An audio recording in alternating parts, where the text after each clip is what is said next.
Jumpa dengan Allah itu pasti. Jangan usah takut, gak usah kita, wah nanti kalau mati piye gitu. Lah selama SIM kamu lengkap, paspormu lengkap, visamu lengkap, mau ketemu sama Allah yang mencintai kita lebih daripada ibu kita, kok kita takut? Tapi selama bekal-bekal itu sudah disiapkan. Lah Allah ngasih kepada kita waktu. Nih loh aku kasih kamu waktu supaya kamu mempersiapkan sebelum jumpa dengan Allah. Dan itu yang seharusnya menjadi titik perhatian kita. Jadi tidak lagi ibu nanti, janganlah umur segini itu nanti obyek sama setukaran gara-gara uang arisan gitu. Udah ditinggalkan itu. Janganlah umur segini tuh ya gara-gara tukaran, gara-gara tawar-menawar barang yang akhirnya nggak tuntas gitu. Sudah itu sudah bukan masalah kita kalau sudah umur segini. Lalu ketika kita sudah tahu, bukan lagi apa yang kita peroleh dan bukan lagi apa yang kita tinggalkan ketika umur kita segini, lalu terus opo Ustaz? Yang betul-betul saya harus bawa. Supaya nanti perjalanan saya berjumpa dengan Allah tenang. Selamat datang di channel Langkah Iman Istiqomah. Jangan lupa like, komen, dan subscribe. Dan semoga kita semua mendapatkan ilmu yang bermanfaat. Amin. Assalamualaikum warahmatullahi wabarakatuh. Innal hamdalillah wassalatu wassalamu ala Rasulillah wa ala alihi wa sahbihi wa man tabi'ahum bi ihsan ila yaumil qiyamah. Seluruh jamaah Majelis Taklim apa Ustaz? Bunda mengaji. Bunda mengaji, Jumat munajat, Masya Allah. Bunda mengaji dan Jumat munajat, Masya Allah. Yang tentunya kita berharap semoga kita senantiasa mendapatkan keberkahan dalam setiap urusan kita. Karena sesungguhnya yang paling penting pada hidup itu terletak pada barokah yang kita peroleh. Orang kaya kalau tidak barokah, tidurnya tidak nyenyak. Orang pintar kalau tidak barokah, pintarnya hanya untuk nipu dan hanya untuk korupsi. Orang yang berada di kota, kalau dia tidak barokah, hanya nipu orang kampung. Dan orang kampung itu kalau tidak barokah, dia selalu benci sama siapapun yang dia temui. Maka inilah yang menjadikan kita faham betul. Tidak ada perkara yang paling dibutuhkan pada kehidupan kita, kecuali adalah semoga kita dapat barokahnya Allah. Inilah yang menjadikan kita sebagai penuntut ilmu senantiasa berupaya. Semoga Allah memberikan keberkahan pada setiap urusan kita. Alhamdulillah tentunya senantiasa kita bersyukur kepada Allah Subhanahu wa ta'ala atas seluruh nikmat yang Allah berikan kepada kita. Syukur itu termasuk salah satu di antara komponen penting yang bisa menjadikan kita wafat pada kondisi husnul khatimah. Kalau ada orang ingin husnul khatimah, maka salah satu di antara hal yang diperbaiki bukan hanya sholat malamnya, bukan hanya membaca Al-Qur'annya, tapi konsep syukurnya kepada apa yang telah dia lewati, pada konsep syukur yang telah dia peroleh dan dia dapatkan dari Allah. Maka siapapun yang pandai hatinya bersyukur, tidak ada tempatnya kecuali Allah akan memberikan kepadanya rahmat dengan surga yang begitu indah dan menjanjikan kenikmatan. Orang itu kadang-kadang banyak yang mampu bersabar, tapi belum tentu mampu untuk bersyukur. Karena sabar itu biasanya sudah kondisinya berat. Miskin, tiba-tiba mendapatkan ujian, kita sabar, karena memang tidak ada pilihan lain. Tapi kalau kita sedang tidak mendapatkan ujian, sedang mendapatkan kelapangan, harta lagi gampang-gampangnya, duit lagi banjir-banjirnya, nah itu biasanya yang susah untuk syukur. Kenapa? Taat ketika banyak kenikmatan itu ternyata sulit dibandingkan taat ketika kita sedang mendapatkan ujian. Ibu kalau lagi diuji, tiba-tiba, Mbah, ternyata Mbah ini ada penyakit di dadanya sama dokter. Kita pulang nangis atau tidak nangis? Nangis. Banyak zikir atau tidak banyak zikir? Zikir. Apa yang kita ingat? Dosa kita, maksiat kita, kekurangan kita. Nanti kalau kita mati kayak apa? Itulah yang dinamakan dengan ujian. Ketika kita itu justru terkadang gampang balik sama Allah kalau kita diuji. Yang itu terbalik. Kalau kita lapang, itu justru malah melenakan dan melalaikan. Karena apa? Nikmat kelapangan itu terkadang kayak gula pada makanan dan minuman. Makanan dan minuman itu kalau manis semakin melenakan. Kita makan manis semakin nambah, semakin nambah, semakin nambah. Glukosanya semakin tinggi ke tubuh. Dan akhirnya terlena kan? Makanannya enak, habis makan tidur, habis minum tidur. Tidak pernah olahraga. Malamnya juga tidur terus, mungkin pagi juga masih tidur karena nikmatnya banyak. Maka itulah yang menjadikan nikmat pada kelapangan itu merupakan perkara yang susah. Makanya sampai kita menjumpai perkataan hikmah yang indah. sabar, ujian yang membuatku dekat sama Allah lebih aku cintai daripada kelapangan yang membuatku lupa sama Allah. Makanya Masya Allah, itulah yang menjadikan kita harus paham. Syukur itu materi berat. Syukur itu materi yang tidak gampang. Tidak sebagaimana yang dimiliki pada persepsi banyak orang. Orang itu berpikir syukur itu gampang Ustaz. Nanti kalau saya kaya, saya akan bersyukur sama Allah. Itu omongan dia ketika belum kaya. Ketika sudah kaya ada banyak perubahan. Makanya kan ada sering kan orang-orang Jawa sering berkata, kue itu sudah berubah. Semenjak kamu kaya itu berubah.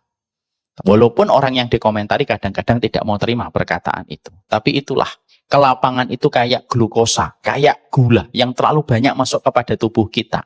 Makanya akhirnya kenapa orang beriman kadang-kadang itu ujiannya selalu ada. Kadang-kadang kesulitannya selalu menyertai. Ibu-ibu harus tanya sama ulama, kenapa orang beriman itu ujiannya banyak Ustaz? Kenapa orang-orang yang mereka itu jadi nabi dan jadi rasul itu ujiannya banyak? Salah satu hikmahnya, orang beriman diuji oleh Allah supaya orang beriman itu mereka ingat hidup di dunia itu memang tidak enak. Supaya mereka tidak benci mati dan supaya mereka cinta kepada kematian, supaya mereka cepat ketemu dengan Allah untuk menggantikan semua kepedihan dan luka yang ada pada hidupnya. Makanya orang itu kalau diuji, Bu, pengen cepat balik. Pengen cepat ketemu Allah kalau diuji itu. Kayak ibu naik angkot, misalkan naik angkot Semarang menuju ke terminal Lirboyo. Apa? Lirboyo ya? Terboyo. Angkotnya itu angkot rusak, Bu. Skoknya itu sudah rusak. Setiap ngelewatin jalan itu gedeg gitu.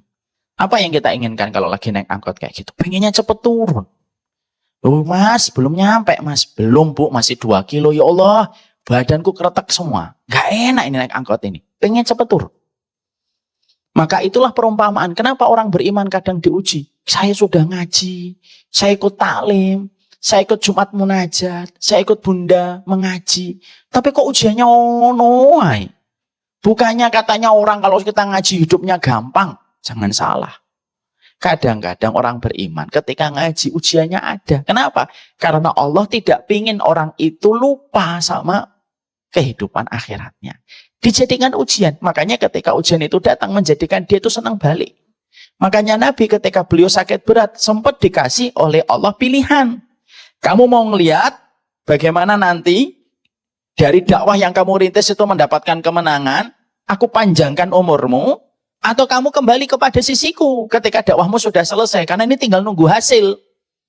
Maka pada saat itu jawaban Rasulullah itu, beliau menunjuk ke langit dan mengatakan, ila rafiqil a'la. Ayo kita ucapkan, ila rafiqil a'la. Jadi Nabi tidak pengen lihat hasilnya biar dilihat sama Allah. Nabi pengen cepat balik ketemu teman-temannya dari para nabi dan para rasul. Padahal Nabi kalau minta sama Allah, dia bisa meminta, beliau bisa minta supaya beliau bisa ngelihat kemenangan demi kemenangan. Bisa ngelihat Persia jatuh, bisa ngelihat Romawi jatuh, yang pada saat itu menjadi musuh besarnya kaum muslimin. Tapi Nabi tidak pengen ngelihat. Nabi pengen cepat balik, karena ujian Nabi sudah bertubi-tubi sepanjang hidupnya. Lah itulah yang menjadikan kita paham, syukur itu penting. Walaupun terkadang kalau kita syukur suka lupa ketika banyak nikmat. Makanya kalau sedang diuji oleh Allah, ingat, Allah menguji kita bukan karena Allah itu benci sama kita. Tapi kalau Allah sedang menguji kita, karena Allah itu pengen supaya kita tidak amnesia. Bahwasanya hidup kita bukan di sini, tapi hidup kita nanti di akhirat. Syukur. Syukur tidak menjanjikan kuantitas, syukur pasti memberikan kepada kita kualitas. Ibu-ibu harus syukur sama suaminya yang sudah lama menemani ibu. Walaupun suaminya menemukan berbagai macam kekurangan-kekurangan ibu, tetapi suaminya tetap pulang ke rumah. Walaupun terkadang kita belum tentu bisa menjadi bidadari yang selalu tersenyum untuknya.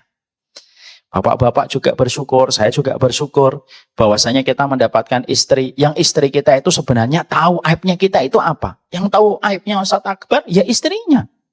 Yang tahu aibnya saya ya istri saya. Tapi istri kita tetap tersenyum menyambut kita walaupun dia tahu kekurangan dan aibnya kita untuk memberikan kepada kita. Hidup itu dimulai dengan konsep bersyukur. Yang masalah bukan sedikitnya harta dan banyaknya harta. Yang masalah ketika hati kita lupa bahwasanya syukur itulah yang menjadikan kita bahagia. Bukan bahagia yang menjadikan kita bersyukur, tapi bersyukurlah, pasti kita akan bahagia. Amin, insyaallah.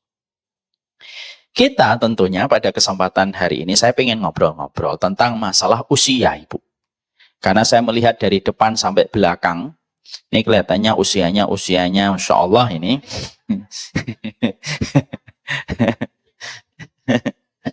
Karena usianya yang sudah Masya Allah ini ya. Mari kita bicara tentang usia. Kalau Ustaz Helmi sih masih kelihatan muda sekali, masih seger. Ustaz Helmi umurnya berapa? Loh, podo kali kok lagi sami ya, 43 ya. Putra pinten Ustaz? Oh 2. Oh saya 8 Ustaz, Masya Allah. Ije menang aku. Aja macam-macam. Kalau selain Ustaz Helmi itu saya yakin ini usia-usia yang sudah di atas 50 tahun. Betul atau tidak Ibu? 60 tahun, Masya Allah. Tidak apa-apa. Umur itu tua sebentar di dunia. Nanti kalau kita sudah di surga, umur itu balik lagi ke usia 30. Selama masuk surga. Karena tidak ada orang yang masuk surga kecuali umur 30 sampai 35 dalam hadis riwayat Muslim. Jadi semua nanti akan kembali muda. Ingat separuh kehidupan ibu tahun 80-an ketika masih 30, nah itulah.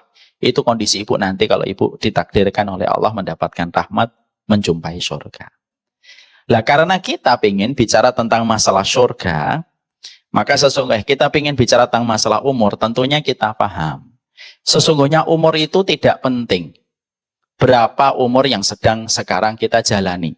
Karena sesungguhnya umur yang kita miliki hari ini adalah bilangan doang. Dan itu hanyalah nominal saja. Saya teringat ada sebuah percakapan bagus sekali dari seorang ulama, Bu. Namanya Fudail bin Iyad. Fudail bin Iyad itu beliau kedatangan tamu. Tamunya itu orang tua.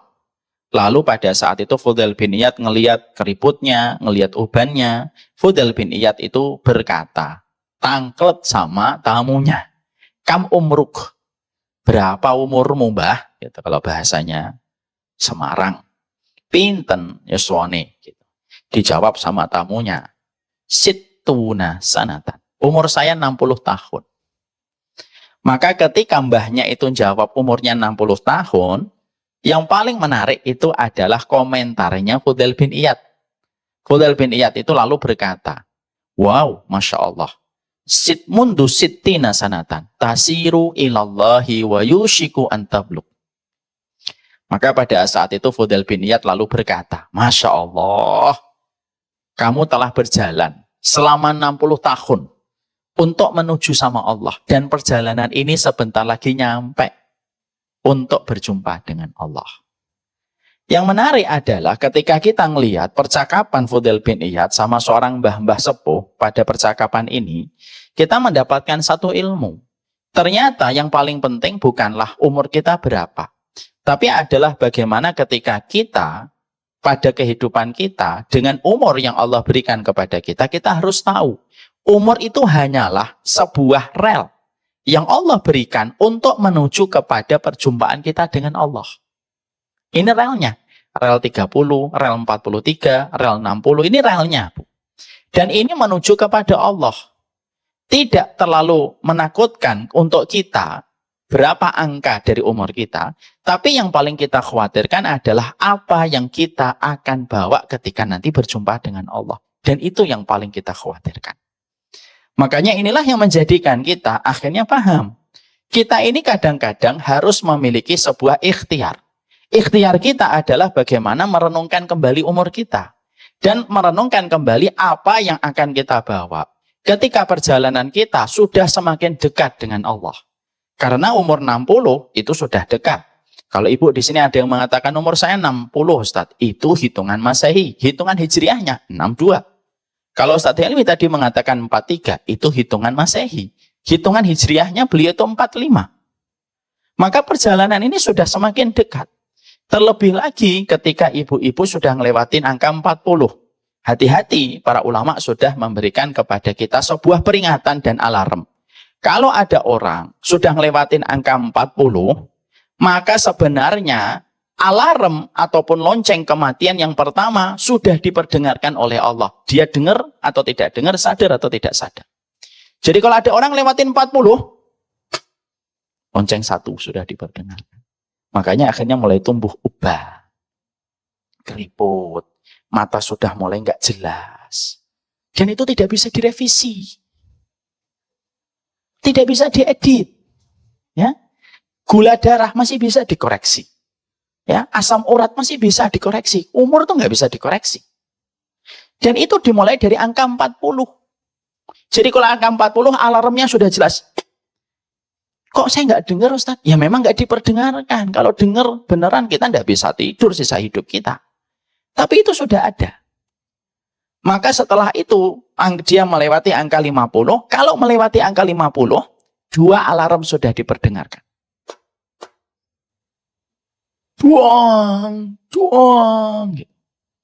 Berarti 2 alarm sudah diperdengarkan. Berhenti? Tidak. Kalau dia melewati angka 60 tahun, maka 3 alarm sudah diperdengarkan. Dan ingat Ibu, maaf ya saya harus ngomong jujur. Sedikit sekali yang melewati angka 70 yang merupakan lonceng keempat. Bukan berarti nanti nggak ada yang 70, nggak tahu kita. Tapi disitulah kita akhirnya tahu.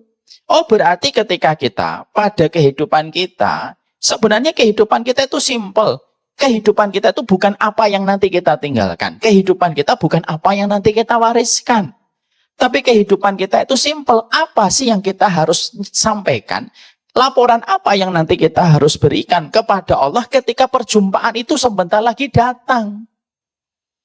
Karena sesungguhnya bukan pada umur berapa yang membuat kita kepikiran ketika berjumpa dengan Allah. Bukan.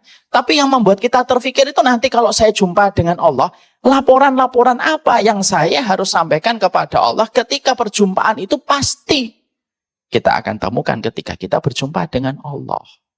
Lah inilah yang menjadikan kita.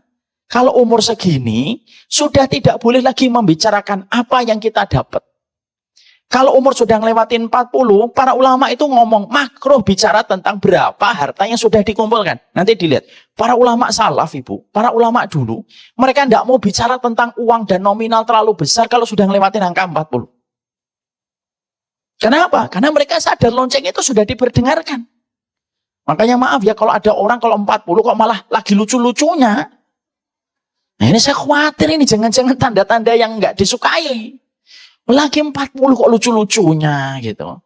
Fotonya di samping pinggir jalan tersenyum gitu.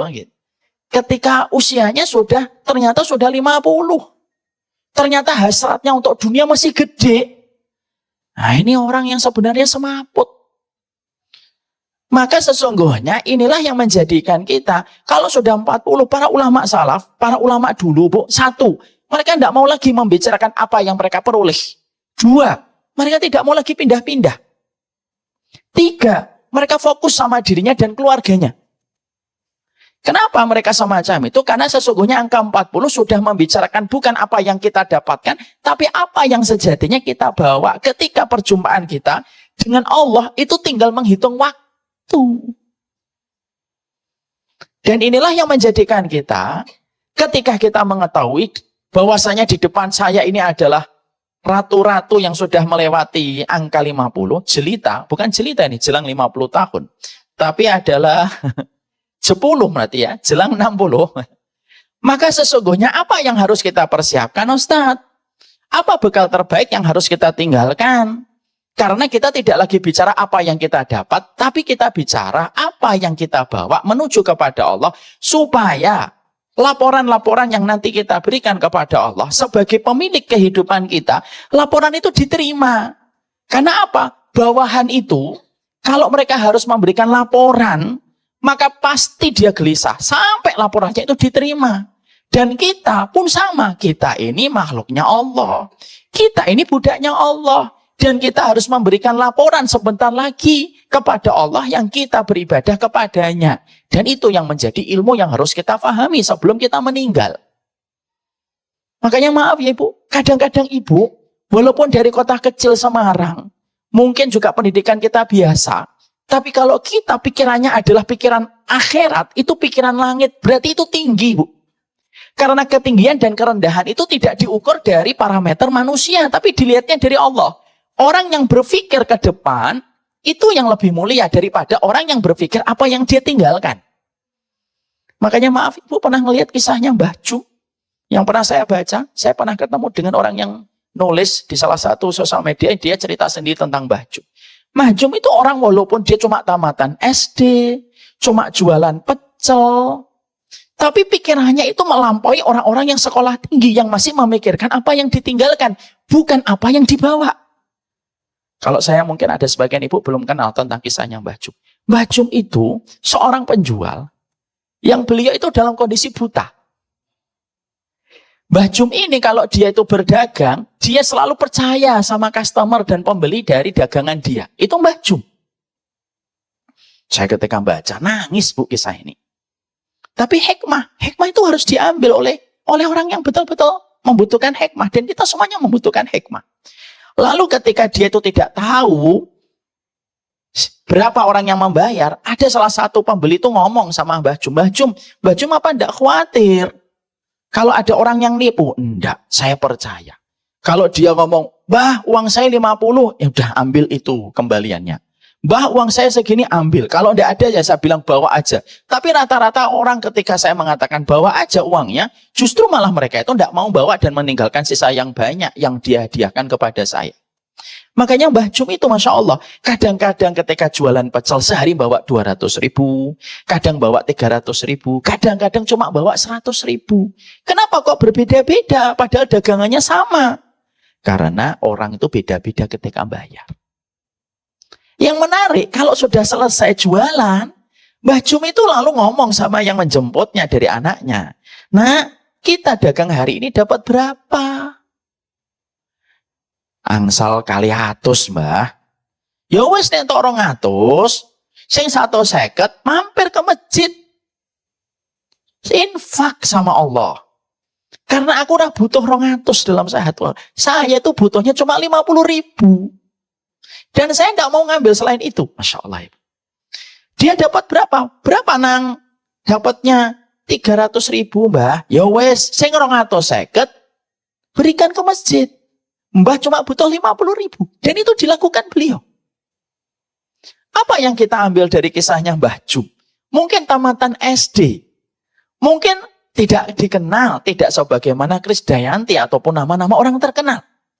Tapi ternyata dari kisahnya Mbah Jum, kita itu tahu orang yang tinggi bukan orang yang sekolahnya besar dan sekolahnya tinggi. Orang yang tinggi bukan orang kaya raya dan ketika dia menjadi anggota DPR. Orang yang tinggi bukan ketika dia punya rumah mewah sekali. Bukan.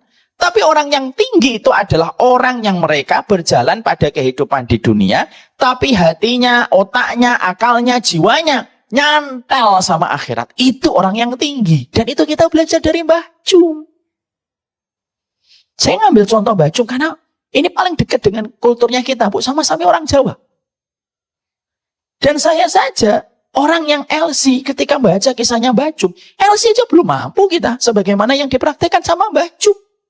Begitu sederhana beliau memandang urusannya dan dia selalu mengatakan sama keluarganya yang menjemput dia, sisakan 50 aja nang.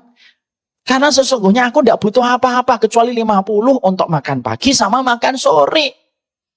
Selebihnya biar jadi bekalku nanti ketemu sama Gusti Allah. Dan itu dipraktekkan sama beliau. Sederhana betul. Itulah orang yang sebenarnya paham. Umur itu bukan membicarakan tentang apa yang nanti kita tinggalkan. Tapi umur itu sebenarnya membicarakan apa sih sebenarnya yang akan kita bawa ketika kita memberi laporan kepada Gusti Allah. Karena itu yang terkadang kita lupa. Kadang-kadang kita di umur begini, yang kita bicarakan, nanti saya ninggalin apa yang untuk anak-anakku gitu. Padahal kita harus yakin anak-anak kita sebenarnya sudah punya rezeki sendiri. Berapa banyak ibu-ibu bangun rumah yang besar. Tapi ketika meninggal dunia, anak-anaknya tidak ada yang bertempat tinggal di rumah itu. Banyak atau tidak banyak? Banyak. Karena ternyata rezeki anaknya di Kalimantan, rezeki anaknya di Bandung, ternyata rezeki anaknya di Bekasi. Ujung-ujungnya rumah besar yang dibangun oleh ibunya dengan niatan dipakai sama anak, justru nggak dipakai. Karena terkadang kita lupa rezekinya anak itu bukan kita yang ngatur. Tapi rezekinya anak itu Allah yang ngatur. Makanya bukan inilah yang menjadikan kita memahami betul. Oh kalau begitu, umur saya sudah melewati 50, umur saya sudah melewati 60, saya 43. Apa sih hal terbaik yang betul-betul harus kita bawa supaya menjadi perjumpaan kita dengan Allah, supaya akhirnya kita tenang karena kita membawa bekal sebagaimana yang ditetapkan. Ibu kalau umroh, ketika ngelewatin imigrasi, tapi ibu sudah punya paspor, sudah punya visa, tiket pesawat, kira-kira kalau kita ngelewatin imigrasi ketika akan menuju ke kota Mekah dan Madinah untuk umroh, tenang atau tidak tenang? Tenang. Kenapa? Oh ini pasportnya, ini visanya, ini tiketnya. Coba ibu mau berangkat umroh, tinggal beberapa menit mau masuk ke imigrasi, tiba-tiba pasportnya ketinggalan di kamar mandi. Lalu ternyata tiketnya juga diambil sama cucu dan ternyata dibawa pulang, dibuat kapal terbang. Bingung kita nyari sampai garuk-garuk. Maka selain kita bingung, kita pasti bingung nggak? Takut nggak ketika lewatin imigrasi? Ya takut. Imigrasi akan tanya, Mbah, mana? Siapa itu yang ketawa? Ini ketawanya jujur banget itu. Maka ditanya sama petugas imigrasi, Mbah, tiketnya pundi? Oh, digopo tuku mas. Malah didadekno pesawat terbang. Gawa mulai. Lho mbah pripun iki mbah? Lah terus paspornya mana? Paspornya ketinggalan tadi jatuh di WC. Kira-kira bingung atau enggak bingung? Bingung. Teman-teman kita sudah lewat imigrasi, kita belum lewat. Ya atau tidak? Loh, kalau ngelewatin imigrasi aja, kita kalau tidak membawa, kita bingung baru ketemu petugas imigrasi yang sifatnya lebih mudah petugasnya itu daripada kita. Kita udah bingung, apalagi ketemu Allah. Ibu jalan, walaupun ibu-ibu ini kan senior, kalau naik motor, sen kiri, belok kanan. Tapi kalau ibu jalan, tiba-tiba ada bang mereks polisi, tapi ibu tahu saya ada SIM, saya ada STNK, tenang atau tidak tenang? Tenang. Oh tenang Pak polisi, butuh SIM-nya bu. Ah wonten SIM itu. SIM sinten? Kula, suami kula, anak-anak kula tak gawa kabeh. STNK, oh STNK wonten. STNK sing motor pundi? Motor abang, ijo, kuning, biru, partai to boy. Mobil kula kathah, tak gawa kabeh. Regane sing jadi tokoh kuncen rumah kula nggih kula. Maka akhirnya kita ketemu polisi itu tenang atau tidak tenang? Tenang. Coba kalau ibu pemeriksaan polisi masih 2 kilometer, terus tiba-tiba ada orang yang bengok-bengok, bah, ono pemeriksaan polisi, bah. Lah ternyata kita tidak bawa apa-apa, STNK ketinggalan, SIM ketinggalan, bingung kita, bedain rem sama gas saja bingung jadinya. Ketika kita tidak banyak apa-apa, kita mboten. Nah itu yang akhirnya kita itu sebenarnya dikasih contoh oleh Allah itu gampang-gampang. Jumpa dengan Allah itu pasti. Jangan usah takut, gak usah kita wah nanti kalau mati piye gitu. Lah selama SIM kamu lengkap, paspormu lengkap, visamu lengkap, wong ketemu sama Allah yang mencintai kita lebih daripada ibu kita, kok kita takut? Tapi selama bekal-bekal itu sudah disiapkan. Lah Allah ngasih kepada kita waktu. Nih loh aku kasih kamu waktu supaya kamu mempersiapkan sebelum jumpa dengan Allah. Dan itu yang seharusnya menjadi titik perhatian kita. Jadi tidak lagi ibu nanti, janganlah umur segini tuh nanti obyek sama setukaran gara-gara uang arisan gitu. Udah ditinggalkan itu. Janganlah umur segini tuh ya gara-gara tukaran, gara-gara tawar-menawar barang yang akhirnya nggak tuntas gitu. Sudah itu sudah bukan masalah kita kalau sudah umur segini. Lalu ketika kita sudah tahu, bukan lagi apa yang kita peroleh dan bukan lagi apa yang kita tinggalkan ketika umur kita segini. Lalu terus opo Ustaz? Yang betul-betul saya harus bawa. Supaya nanti perjalanan saya berjumpa dengan Allah tenang. Sebagaimana saya ketika naik motor ketemu pemeriksaan polisi. Selama saya punya SIM dan STNK. Saya hadapi siapapun polisi itu dengan tersenyum. Ya atau tidak bu? Ibu kalau lengkap pasti ketemu polisi itu senyum gitu. Hehehe gitu. Polisinya sempat bingung. Kenapa bu? Obatnya habis bukan kan gitu. Ya karena saking tenangnya. Ya. Makanya maaf ya bu. Ibu kan kadang-kadang ada yang tanya. Ustadz Ada yang meninggal senyum, Ustaz. Kok iso? Lu mati kok sumeh? Lu gimana nggak sumeh, Bu? Wong ketemu dengan sesuatu yang sudah dipersiapkan kok. Makanya kalau kita ngelihat orang meninggal dunia husnul khatimah, orangnya kalau meninggal kayak orang tidur atau orang ketakutan, Bu? Kayak orang tidur. Kayak kita, ya Allah, kayak orang turu. Ini jangan-jangan belum meninggal ini. Kenapa kok dia tenang? Kenapa dia bisa sumeh? Kenapa bisa tersenyum? Ya karena dia sudah membawa bekal-bekal yang harusnya dia persiapkan. Dan itu yang terkadang kita lupa. Hidup itu simple kok. Mau jadi pemunya bisnis, mau jadi orang kaya atau miskin, Allah tidak minta itu. Yang Allah minta satu, bawa bekal. Yang ketika kamu ketemu bekal itu nanti kamu perlihatkan kepadaku. Ya Allah, ini majelis taklimku. Ini hasil karya yang aku niatkan karenamu. Ini Quran yang aku baca. Ini sedekah yang aku beri. Ini senyuman kepada orang yang pernah melukai diriku, tapi aku tetap tersenyum karena ingat dengan keutamaan memberi maaf. Itu yang harusnya menjadi sebuah bekal kita. Jadi kita sebelum kita bahas materi-materi apa yang akan kita persiapkan, kita sepakat ya Bu, umur kalau sudah di atas 40, tidak lagi membicarakan apa yang kita tinggalkan. Yakin di situ nggih? Jadi kalau ada di antara ibu-ibu sedih gitu, kenapa Mbah sedih?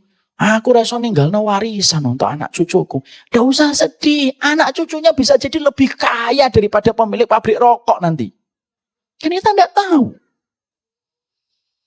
Kita juga sepakat kalau sudah melewati angka 40, kita sepakat tidak lagi bertengkar pada urusan-urusan yang sifatnya duniawi. Hanya urusan masalah tawar-menawar. Hanya urusan karena urusan arisan. Jangan bertengkar. Karena apa? Oh, namanya teman, sahabat kita, tonggo kita itu yang nyolatin kita. Masuk goro-goro uang 10.000, akhirnya dia nggak mau nyolatin kita. Kan yang rugi kita juga. Tapi ya jangan sombong. Saya nggak disolatkan, dia juga nggak apa-apa. Jangan gitu. Sukanya ibu-ibu kalau sudah emosional itu Masya Allah gitu. Sampai omongannya nggak dipikir gitu. Aku udah disolatin, dia ora paten. Jangan gitu. Kalau kita meninggal dunia itu kita tetap butuh doa, Bu. Kalau kita bisa dapat banyak doa, kenapa sih kita harus mengurangi doa? Ya kan, kalau bisa kita ngumpulin banyak doa. Doa yang tidak usah dibayar. Doa yang mereka langsung ucapkan ketika kita meninggal dunia. Jangan sampai kita tidak mendapatkan doa dan justru mendapatkan tasyakuran dari orang matinya kita. Inna lillahi wa inna ilaihi roji'un. Telah meninggal Mbah Parjo, umur 63. Tetangga-tetangga yang dengar, alhamdulillah, mati akhirnya. Ini bahaya kurang apa hidupnya sampai akhirnya disyukurin kematiannya. Jangan gitu. Ya, jadi akhirnya simpel. Gampang. Hidup itu simpel, jangan dibuat berat. Ustadz, saya harus terkenal. Nggak usah. Ustadz, anak saya harus jadi dokter. Nggak apa-apa kalau hari ini memang anak ibu tidak bisa jadi dokter. Ustadz, saya harus punya rumah di alun-alun Simpang 5. Di tengahnya. Seneni wali kota nanti, Bu. Nggak usah muluk-muluk. Apalagi kalau sudah 40. Makanya saya menyarankan kalau sudah 40 itu enggak usah banyak ngomong jabatan, enggak usah banyak ngomong tentang pencapaian, enggak menarik untuk di hadapan Allah. Lah, setelah kita sepakat itu, terus apa yang harus kita persiapkan, Ustaz? Setidaknya ada 6 poin, kita bahas satu-satu. 6 poin ini kita bahas sampai Isya nanti insya Allah. Enggak lah, namanya juga bukan kan obrolan. Yang sepindah. Nomor setunggal. Masya Allah, saya masih bisa kromingkan. Maka yang pertama, yang harus kita persiapkan, ketika kita nanti menuju kepada Allah, kalau umur kita sudah 40, apa yang betul-betul harus kita persiapkan? Para ulama mengatakan, dan sanjang kepada kita semuanya. Husnudon sama Allah terhadap apapun yang pernah kita dapatkan pada hidup dan ridho. Husnudon dan ridho. Ya. Jadi kalau kita betul-betul sudah ngelewatin 40, husnudon sama Allah. Ridho sama apapun yang pernah kita lewati. Ustadz, saya pernah didolimi sama orang. Padahal menurut saya ini sudah ngaji, tapi masih banyak orang dolimin saya. Ridho. Biasalah kalau kita ingat kejadian-kejadian yang gak enak, Bu. Kata para ulama, zikir dengan sebuah zikir yang menggambarkan keridhaan. Raditu billahi robba, wa bil islami dina, wa bi Muhammadin nabiyya wa rasulah. Para ulama dulu itu, kalau mereka teringat kepada episode-episode hidup, penggalan-penggalan hidup yang membuat mereka mendapatkan takdir pahit, mereka selalu menata ridhonya dan husnudon sama Allah. Keputusan Allah itu keputusan Allah itu tidak ada yang salah. Jadi kalau umur segini, jangan lagi menyimpan memori-memori kejadian yang tidak enak, yang membuat kita malam tidak nyenyak, siang tidak tenang. Ya Allah, kok saya suaminya dia ya? Jangan. Ridho. Makanya kalau bertengkar sama keluarga kita, tidak usah nyebut-nyebut takdir. Coba dulu kita tidak ketemu. Kan kita nggak usah jadi suami istri. Nggak akan membawakan kebaikan. Ridho. Karena Allah itu tidak pernah salah ngasih titipan. Allah juga tidak pernah salah milih pundak. Yang Allah berikan kepadanya berbagai macam ujian hidup. Kalau kita sudah ngelewatin ujian hidup, kok hati kita masih merengsulo, hati kita kok masih marah, dan kalau mengingat itu kita masih suka mencaci dan mencela takdir itu, saya khawatir Allah tidak suka ketemu dengan kita, sebagaimana kita tidak suka terhadap pemberian takdir yang Allah berikan untuk kita. Makanya baginda Nabi Shallallahu Alaihi Wasallam, makanya akhirnya kita mendapati Nabi itu sanjang di dalam sabdanya, la yamutunna ahadukum illa wa huwa yuhsinu dzanna billah. Jangan sekali-kali kamu mati kecuali kamu itu berprasangka yang baik sama Allah. Sampai pada hari kamu ditakdirkan mati, kamu harus memiliki sebuah pemikiran yang positif. Semuanya yang ditakdirkan Allah dalam hidup saya itu baik. Saya itu, Bu, ini saya cerita sedikit, punya bapak ibu. Bapak saya kelahiran 38. Ibu saya kelahiran 48. Punya anak yang pertama cerebral palsy. Namanya Mas Yusar. Umurnya hari ini kelahiran 67, mungkin 55. Ibu tahu cerebral palsy? Cerebral palsy itu agak beda dengan Down syndrome. Kalau Down syndrome itu face-nya itu unik, kelihatan gitu. Kalau cerebral palsy itu kayak anak-anak. Kalau walaupun umurnya kakak saya 55, Ibu, kakak saya itu nggak bisa kayak orang dewasa. Beliau akalnya kayak anak di bawah 3 tahun. Ngancingin baju nggak bisa. Wawi, istinja nggak bisa. Ya memang harus ditemenin seumur hidup itu. Kakak yang kedua saya sama, Bu, lahir. Ibu tahu nggak? Ketika pas lahir, bapak itu lemes. Lahir. Kakak saya nggak nangis, Bu. Sampai sekitar 15 menit, maaf, ditepuk-tepuk. Setelah 15 menit baru nangis.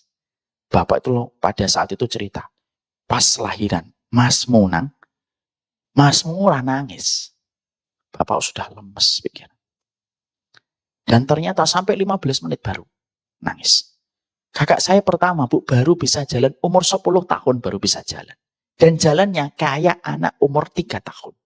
Jalannya pelan-pelan. Sampai sekarang, Bu. Kalau nanti jalan, lantainya sudah berbeda warna, dia sudah kayak ketakutan gitu. Ngelangkahnya itu sampai hati-hati. Itu kakak saya. Kakak saya 10 tahun, ibu saya mengandung. Qadarullah yang kedua, sama, Bu. Lahir, nggak nangis. Tepuk-tepuk sama bapak. Udah lemas, Bapak. Baru nangis setelah setengah jam baru nangis, Bu. Masya Allah. Padahal kan refleksnya anak kalau lahir, nangis. Masya Allah. Itu dijalani bapak dan ibu selama puluhan tahun. Bapak ini sampai katanya, saya tuh jual banyak tanah, Nak, untuk ngobatin masmu dan mbakmu. Saya bawa ke Surabaya. Saya dulu sekolahin SLB di Semarang, Bu. Saya lupa SLB-nya apa. Jadi bapak itu setiap hari gendong Mbak Risma SLB di Semarang. Belum lagi, apa yang paling berat? Diomongin orang. Iku salah yopo sampai dadi duwe anak kaya ngono. Padahal mereka yang komentar itu lupa. Yang ngatur segala kejadian itu hanyalah Allah. Makanya ketika bapak saya dalam kondisi baru keluar dari ICU, ketika masih sakit berat, saya itu enggak ngomong macam-macam. Omongan saya apa? Pak, sing ridho nggih kalih Allah. Yo nang, Allah ndak pernah salah. Makanya bapak itu ketika pas mau meninggal, selalu yang disebut nama kedua kakak saya. Piye yo nang nek aku meninggal, masmu sama mbakmu. Ndak apa-apa, saya yang urus Pak, insya Allah bapak sehat, insya Allah. Tapi selalu saya sampaikan, sampai akhirnya beliau meninggal dunia. Tidak ada yang paling sering saya sampaikan. Kecuali adalah husnudon sama Allah. Bapak orang yang baik dan harus ridho sama Allah. Hidup kadang-kadang itu mempertemukan kita dengan sesuatu yang tidak pernah kita bayangkan. Jadi tambutan Bu. Ada orang hidup sehat, tiba-tiba punya penyakit. Ada orang yang tidak sehat hidupnya, tapi malah sehat. Dia tidak punya penyakit. Ya Allah saya ngatur. Makanya penting. Salah satu amalan terbaik itu apa? Ridho sama Allah. Dan kita harus ngucap. Ya Allah saya ridho.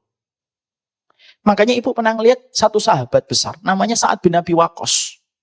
Sa'ad bin Abi Waqqas itu penghuni surga. Sa'ad bin Abi Waqqas itu penghuni surga. 10 sahabat yang dijamin surga. Loh, Sa'ad bin Abi Waqqas itu Bu, diuji oleh Allah. Padahal Sa'ad bin Abi Waqqas itu penghuni surga. Yang mengabarkan itu baginda Nabi SAW. Dan sesungguhnya Sa'ad bin Abi Waqqas itu merupakan sahabat yang paling mustajab nek donga. Jadi kalau Sa'ad bin Abi Waqqas itu kalau udah ngangkat tangan berdoa, sebelum tangannya turun udah dikabulkan sama Allah, Bu. Kalau ibu-ibu dan saya kan naik turun dikabulkan. Lalu Sa'ad bin Abi Waqqas itu kalau sudah danga, tangannya sudah ngangkat, lu sebelum turun tuh dikabulkan, Bu. Makanya rumahnya ramai dari para sahabat yang sering mendatangi Sa'ad bin Abi Waqqas. Seluruh sahabat Ibnu Abbas, Ibnu Umar semuanya tahu pemilik doa mustajab di antara 140 ribu sahabat itu Sa'ad bin Abi Waqqas. Coba Bu. Walinya Allah itu. Tapi ibu tahu, dia ketika melewati angka 55 tahun sampai 60 tahun diuji oleh Allah. Ujiannya apa? Matanya buta. Padahal kekasihnya Allah, walinya Allah, yang mana kalau doa tidak pernah ditolak sama Allah. Coba Bu. Saya membayangkan doa kalau nggak pernah ditolak itu terus piye. Mungkin jadinya kalau kita yang dikasih jadi sombong banget itu mungkin. Nggak ngaji, Mbak. Oh, doa saya mustajab. Lapo ngaji gitu. Lu Sa'ad bin Abi Waqqas itu mustajab. Semua orang yang didoakan itu dikabulkan oleh Allah. Coba Bu. Tapi ketika beliau menjelang 60 tahun, beliau buta. Dan ketika beliau buta, beliau tidak pernah doa untuk kesembuhan matanya. Coba. Apa enggak puyeng kepala kita? Lu sampai keponakannya datang. Sanjang kalih li'e. Lek. Kalau bahasa Jawanya. Lu kowe niku duwe doa yang paling mustajab. Mbok donga. Supaya penglihatanmu dikembalikan sama Allah.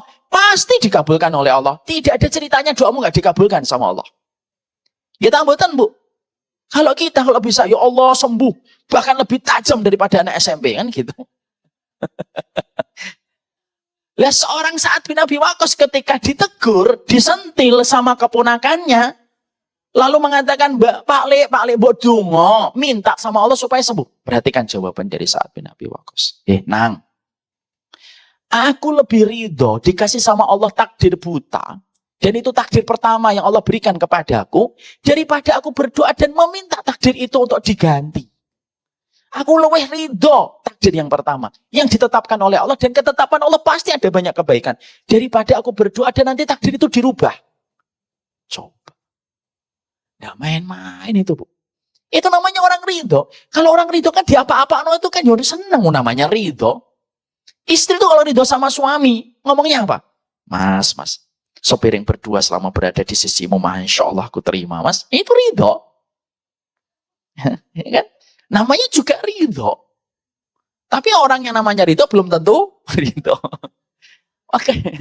Makanya akhirnya yang pertama yang harus ibu bawa, karena nanti ketemu sama Allah, yang dibawa karena ini penting. Rasulullah sampai mengatakan tadi, la yamutanna ahadukum. Ini hadis, Bu. Saking istimewanya hadis ini. Hadis ini diucapkan oleh baginda Nabi 3 hari sebelum beliau wafat.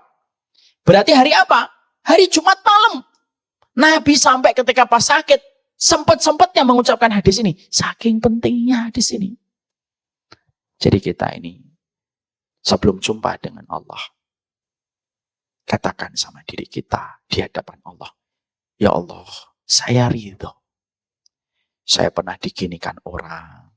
Saya pernah mendapatkan kerugian. Saya pernah digibahin orang satu kampung. Saya ridho, ya Allah. Ridho, ridho. Ditutup dengan zikir. Raditu billahi rabba wa bil islami dina wa bi Muhammadin nabiyya wa rasulah. Ibu-ibu, kalau saya tanya, apa episode-episode yang ibu tidak suka? Pasti ibu-ibu ceritanya banyak. Ustadz, saya mau curhat. Nah, ini orang katanya mau curhat ini panjang biasanya. Bisa ini. Udahlah. Kalau umur sudah kita lewati 40 ridho. Serahkan sama Allah. Apapun yang pernah kita lakukan. Allah tidak pernah salah. Yang salah itu ketika hati kita belum tahu dan belum tahu rasanya cinta sama Allah. Kalau kita mau marah, kondisinya pun juga tidak akan pernah berubah kan? Makanya maaf ya, Bapak, Ibu, punya teman. Dulu sebagai dai di Pusroh, Pusat Rohani TNI. Tahu Pusroh ya? Temannya beliau, diuji oleh Allah sama, Bu. Tapi packagingnya beda. Temannya Bapak ini, anaknya tidak cerebral palsy. Kalau Bapak kan 2 cerebral palsy. Yang ketiga saya, Bu. Makanya Bapak ketika lahiran saya, jadi ketika sudah dapat anak 2 ini, Bapak itu tirakatnya luar biasa. Makanya ketika lahir, Bapak cerita, "Woi pas lahir nangismu buanter tenan," gitu. Seakan-akan kayak Allah itu gantiin dari 2 kakak yang tidak nangis, kata Bapak. Lah Bapak ini punya teman, dai di Pusroh, di Semarang. Saya tidak diceritain namanya, tapi Bapak menceritakan ada sosok seorang dai Pusroh TNI Semarang. Dia diuji oleh Allah kurang lebihnya sama dengan ujian yang juga berat. Anak pertama buta. Anak yang kedua buta. Lemes itu orang tua. Setelah itu dia berharap nanti yang ketiga normal. Apalagi setelah itu anak yang ketiganya lebih duluan saya. Lahirnya itu beberapa bulan, jadi sama-sama hamil. Ketika bapak saya, namanya kan Mbah Faruk. Ketika anak saya lahir, bapak saya kan senang. Cerita ke temannya ini. Wah Rok, aku melu bungai anakmu sing terakhir iki insya Allah normal. Ya, muga-muga anakmu sing ketiga iki ya normal. Qadarullah, Bu, anak yang ketiganya buta lagi. Apa yang terjadi, Bu? Maka saat itu langsung beliau tidak mau sholat. Tidak mau puasa Ramadan. Dia nggak ngomong murtad, tapi semua ibadah itu ditinggal. Orang sholat Jumat, dia duduk di depan. Begini. Supaya pengen diperlihatkan ke setiap orang. Saya nggak Jumatan. Dan kata Bapak, dia pernah nemuin orang. Yang dulu jadi muridnya dan jamaahnya. Wah, aku lapo, jungkir sholat. Ya sholat toh Pak Yai gitu. Bang ini masih Pak Yai. Halah, ora ono sing mbok dongani ora ono. Wong aku tuh minta satu anak satu normal, cuma minta satu. Wis tak trimo sing loro. Ning aku njaluk sing nomor 3 normal ngono.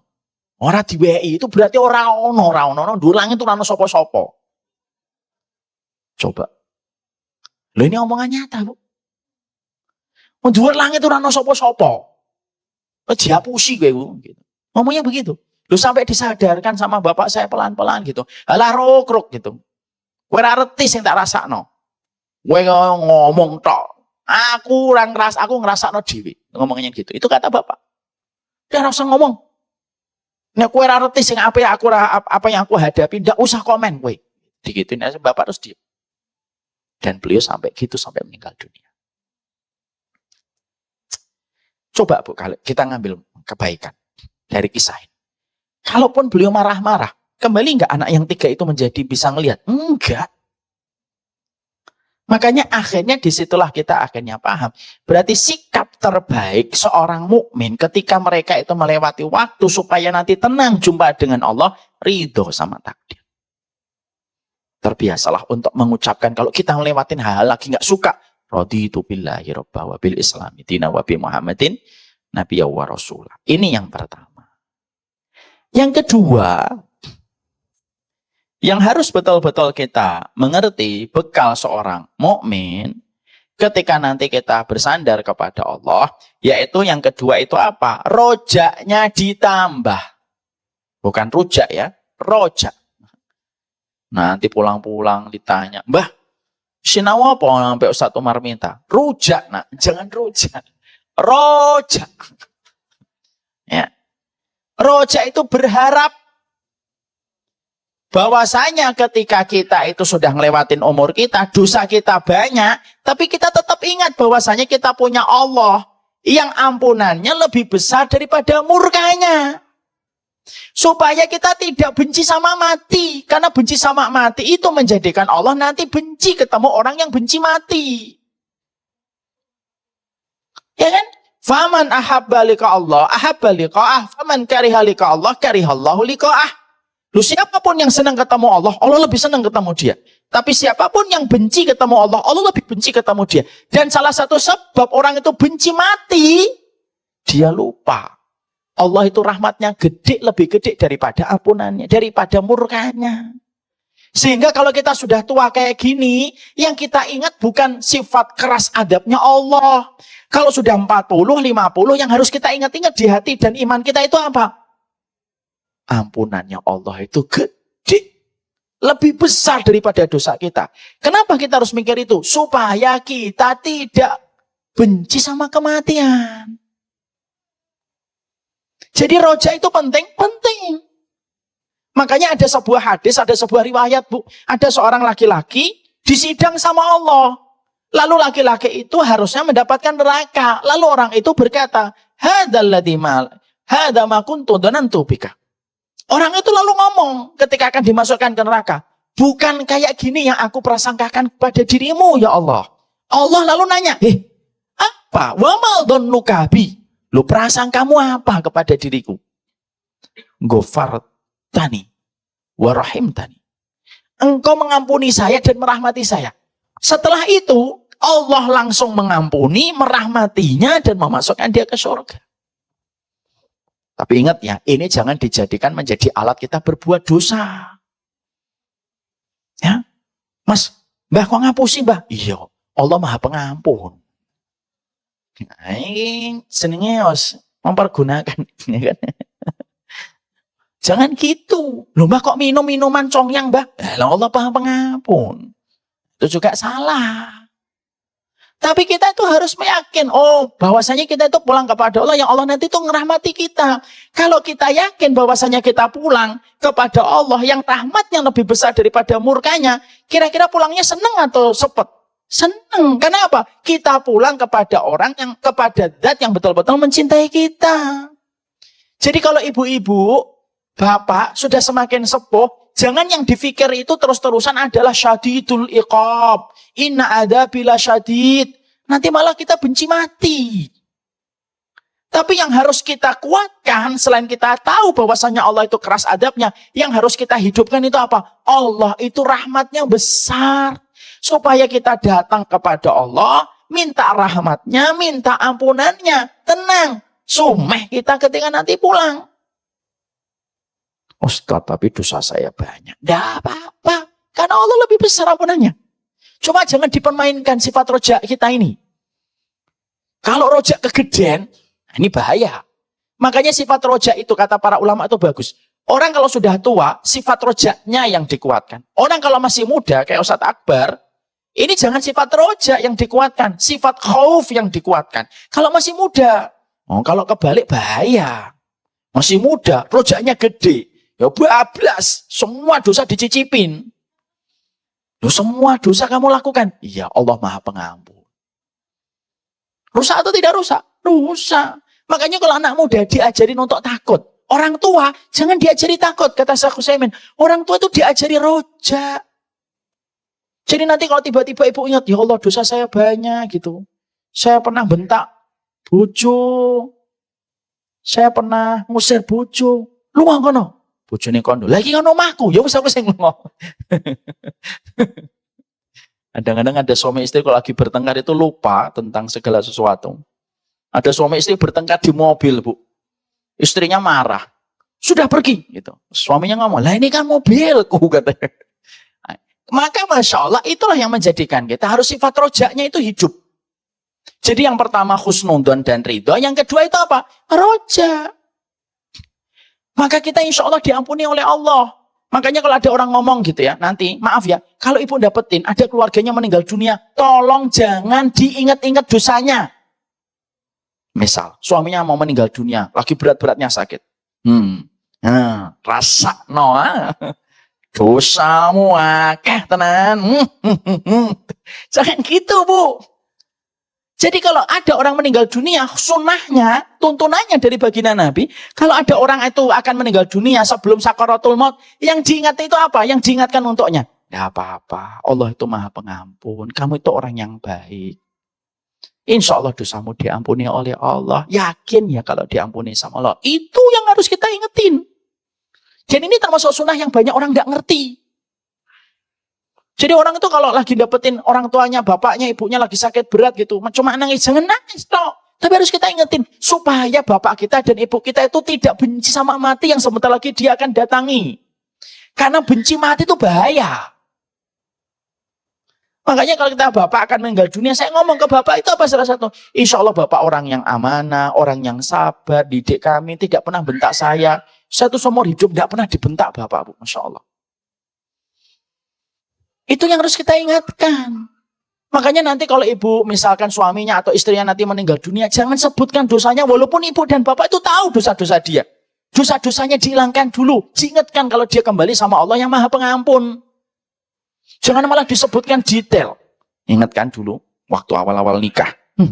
Kamu ini selingkuh. Kamu pernah zina. Masya Allah. Hukuman Allah akan datang sebentar lagi. Bablas, Bu, langsung. Dan itu yang harus kita pahamkan. Paham di sini? Jadi kalau ada orang sakit berat, walaupun ibu tahu dosanya banyak, orang itu tidak usah disebut. Kita jenguk orang sakit, sakitnya berat. Ibu tahu orang ini tuh kayak apa ketika di waktu muda. Yang kita sebutkan kebaikan-kebaikannya. Itu namanya rojak. Jadi rojaknya harus digedein. Allah ngampuni saya, Allah ngerahmati saya. Kenapa? Orang yang tidak pernah berhenti berharap sama Allah, orang yang tidak pernah kecewa sama Allah. Ini ada kisah nyata, Bu. Rasulullah itu cerita kepada kita. Rasulullah itu cerita, ada orang sebelum Rasulullah, dalam hadis riwayat Muslim, ada orang ini, dia itu banyak dosanya. Ketika sadar dosanya, dia takut ketika akan ketemu mati, Bu. Lalu wasiat sama keluarganya. Nanti kalau saya mati, tolong saya dibakar. Nanti setelah jadi abu, tolong abu saya bawa ke tengah lautan, sebar. Keluarganya tangklet, takon. Lu kenapa harus dibakar? Dan kenapa abunya harus disebarkan ke lautan? Supaya Allah tidak bisa mengembalikan lagi jasadku dan supaya aku tidak disiksa. Ngeremehin Allah ini. Ora reti orang kayak gini.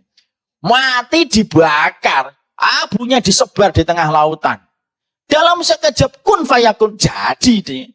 Kaget dia, loh. Udah jadi di hadapan Allah. Lalu Allah tanya, kenapa kamu berwasiat? Supaya dibakar dan abunya disebarkan di lautan. Perhatikan jawabannya. Ya Allah, karena saya takut sama adabmu. Lalu gara-gara itu Allah mengampuninya. Nanti gak usah dicontoh ya, Bu.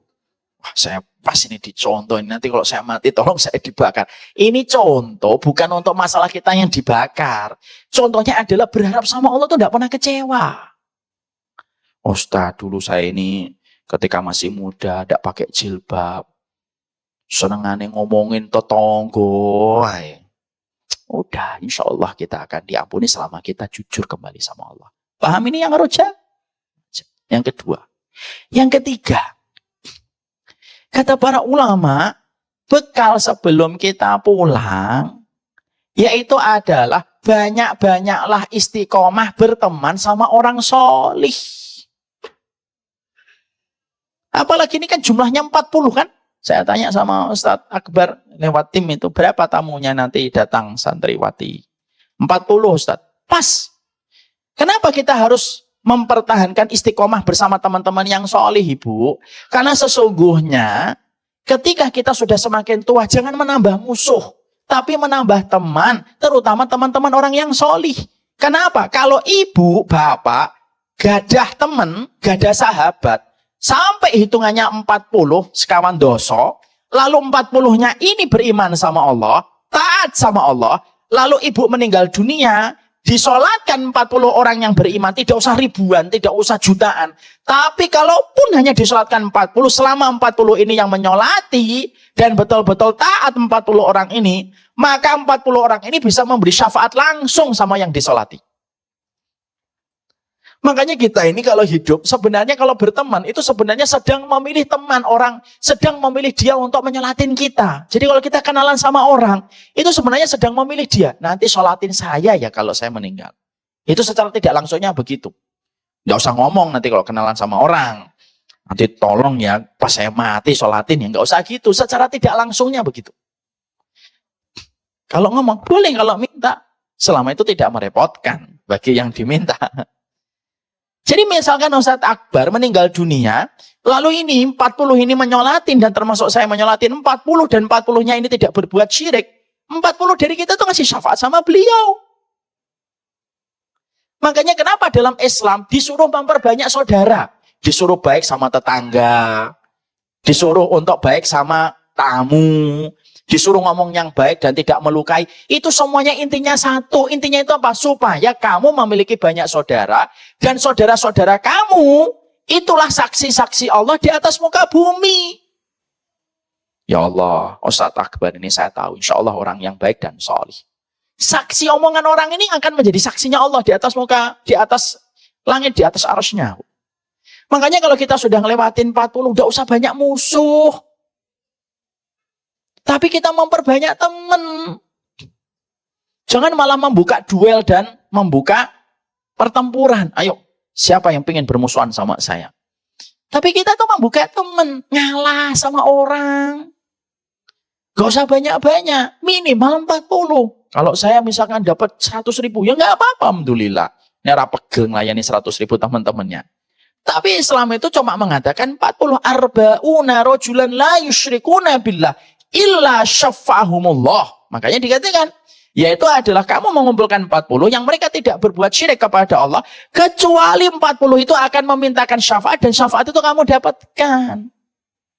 Makanya sebenarnya Bu, maaf seneng loh jadi tiang kampung itu menurut saya daripada orang kota.